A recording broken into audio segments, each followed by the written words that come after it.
I dream and the world trembles.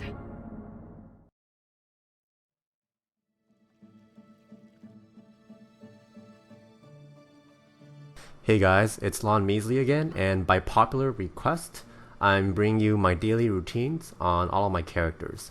So just to give you a little bit of context, I work a full-time job. So what I'll do is, after I wake up, I'll briefly check and repost auctions. Then during my commute, I'll take out the companion app and refresh my missions.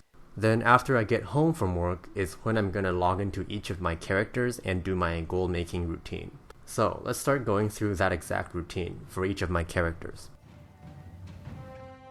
The first thing I'll do is log on to alt number 1, my bank alt, and just repost my auctions. Now with the Brutosaur being available in BFA, I have been shifting some of the posting to my other characters, but I still delegate most of the slower selling items like Mogs and mounts to this character. And on to alt number 2, he is my tailor and engineer, but he is still level 100, so what I do with him is do my daily Hexweave cooldown, my Jard's Peculiar Energy Source cooldown, and my Blingtron cooldowns. Then about once every 4 days, I'll have to refresh my Hexweave work orders at my tailoring building, and also do my garrison missions once every couple of days, and especially if the rare mission shows up. Another thing I check for is the trading post, and if the respective trader for the Sumptuous Fur and True Iron Ore shows up, I'll make sure to go and purchase those with my garrison resources. Finally, I'll go over some of my key crafts. As this character's level is a bit lower and he's only one of many of my tailors, I only really do Hexweave bags on him. But as an engineer, there are lots of things I craft and that I aim to be able to craft in the near future. Besides the standard Goblin Gliders and Sky Golems, I also make the Geosynchronous World Spinner mount, the mechanical Pandaren Dragling pets, which both sell quite well, and sometimes I just throw in some random pets and toys. But what I'm mainly working on growing is the number of mounts that I can craft, because they're big ticket items that don't necessarily require as much maintenance as some of the other items. Moving on to alt number 3, who is another engineer that I'd recently set up for crafting more Sky Golems, and all I do with this character so far is just to do my daily Jard's Peculiar Energy Source. Eventually though, I do hope to set this guy up with Goblin Engineering to craft the depleted Caparium rocket mount, since my first engineer has Gnomish Engineering for the other mount. Onto alt number 4, he is a level 110 toon with blacksmithing and tailoring, and all I do with this guy is again daily Hexweave and checking the garrison stuff. Then if I feel like it, I'll craft an lightning steel ingot with blacksmithing or maybe some transmog. In the future, I'm looking to set him up with the Legion's Steelbound Harness as well as BFA Blacksmithing for some hoof plates and other utility items. Looking at alt number 5, the first thing I do is check the NPC outside my garrison for the daily Black Market Auction House items. You can unlock it with a rare shipyard quest, and if there's anything I'd like to bid on, I'll just rush to the Dalaran sewers to do that before the auction closes out. I like to keep a lookout for pets such as the Argent Tournament pets, because oftentimes if you get them for cheap, you can actually resell them on the auction house for some profits. Now coming back to what I do on alt number 5, he is a character with tailoring and leatherworking, with tailoring again being just another part of the factory for Hexweave.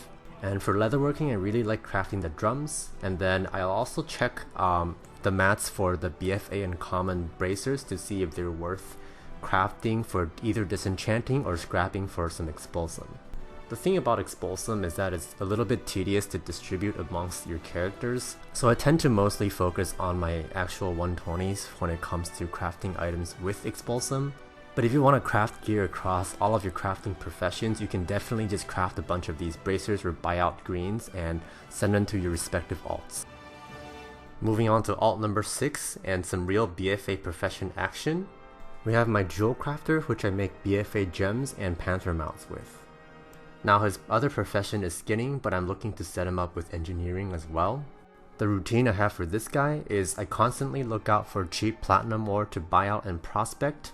Then I try to prospect enough to have 3 Kraken's Eyes with one of each attribute on the auction house at once, and Owl's Eyes, which is the haste rare gem. Now if you're doing any BFA crafting, make sure you have the glove enchants for that because it greatly speeds up your process. Meanwhile, I also have a macro for prospecting platinum, which I'll have in the description below. Now there is a small issue with the macro, which is it looks for the first stack of platinum in your bags. So if you have a lone stack of less than 5 before your main stacks, it'll not be able to prospect that, so make sure to combine or shift that around to your other stacks. Moving on to my second to last character, it's my level 120 Warlock who has BFA Tailoring and Inscription. You'll see that I've set up a specific TSM profile for this character for ease of buying herbs, ink, and cloth for this character. For tailoring, I mainly just do bags like the Hexweave bags and the new BFA bags, uncommon BFA bracers when the materials are cheap enough for disenchanting or for getting expulsum, and battle flags especially when there's a corresponding warfront contribution quest, and some occasional old world transmog and flying carpet mounts. For inscription, I like to do the new Dark Moon decks, the BFA inscription offhand which you buy with Marks of Honor, because it doesn't actually require expulsum and can proc epic, and I also craft contracts, respec tomes, and war scrolls, and although they don't each offer a lot of profit margin, they more than make up for it by having a large variety for what you can craft with your inks. Besides these BFA crafts, I also try to maintain a decent number of old world glyphs on the auction house, and also look out for cheap legion and old world herbs to mill for inks. Other old world crafts I occasionally do are cards of omens, which are a gambling item, and some transmog like the staves of Warlords of Draenor. And finally, we move on to our last character, my main, who has Battle for Azeroth enchanting, alchemy, and cooking. First, I'll try to keep my BFA enchants on the auction house at all times. As for alchemy, I'll keep my 7-day pet transmutes ticking at all times, and do my daily living steel or Pyrium bar transmutes. Then potions and flasks unfortunately don't seem to be very profitable on my server even with rank 3s, so I don't usually bother that much. But as for foods, they are very profitable on my server, especially the rank 3 feasts. As for any expulsum I collect on this character, I typically like to craft the follower equipment because they're just big ticket items that I can easily keep track of. Now, for some general tips as to what to craft from the old world, we have big ticket mounts because they have high profit margins and are easy to keep track of, and as I've mentioned, I have a few that I'm working towards. We have pets, we have the enchanting tomes of illusion, which I also try to maintain one of each on the auction house, and glyphs as I've mentioned already, transmog if you're patient, old world reagents like the Arcanite bar, and old world enchants for leveling. At the end of the day, I think it's very much based on how much you're willing to keep track of and what's actually worth your efforts depending on the frequency of sales and the profit margins. Both of which, despite being kind of indicated by TSM, depend on your experience.